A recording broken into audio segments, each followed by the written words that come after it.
ప్రధాన కారణము అదే గ్రామంలో గుండమ్మకు మరియు రాఘవరెడ్డికి ఉండే పొలం తకరారు.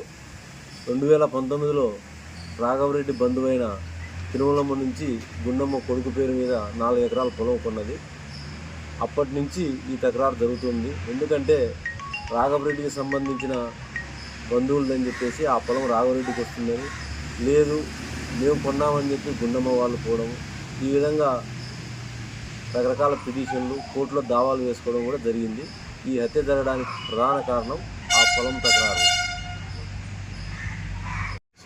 నాగనాథనహల్లి గ్రామంలో 12వ తారీఖు ఉదయం 8:30 గంటలకు అదే గ్రామానికి చెందిన గుండమ్మను రాఘవేందర్ రెడ్డి అలియాస్ రాఘవ్ రెడ్డి, అతని కొడుకు శ్రీధర్ రెడ్డి, సుబ్బారెడ్డి, సోమశేఖర్ రెడ్డి, బోయ రామకృష్ణ, గోవిందు అనే 6 మంది కలిసి శ్రీధర్ రెడ్డి ట్రాక్టర్తో గుద్ది గుండమ్మను చంపడం జరిగింది.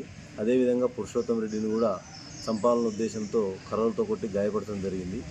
ఈ కేసు చాలా ప్రతిష్టాత్మకంగా తీసుకొని ఎస్పీ గారి ఆదేశాల మేరకు ఆయన యొక్క పర్యవేక్షణలో ఈరోజు ఉదయం 9:30 గంటలకు రాబడిన సమాచారం మేరకు సిరుగుప్ప క్రాస్ వద్ద పై తెలిపిన 6 ముద్దాయిలను అరెస్ట్ చేయడం జరిగింది. వారు నేరాన్ని మా పెద్ద మనుషుల సమక్షంలో అంగీకరించినారు. అంతేకాకుండా వారి యొక్క ఒప్పుదల స్టేట్మెంట్ మేరకు వారే నేరానికి ఉపయోగించిన ట్రాక్టర్ దాచిన స్థలం చూపించడం జరిగింది. అదేవిధంగా నేరానికి ఉపయోగించిన కర్రను కూడా చూపించడం జరిగింది.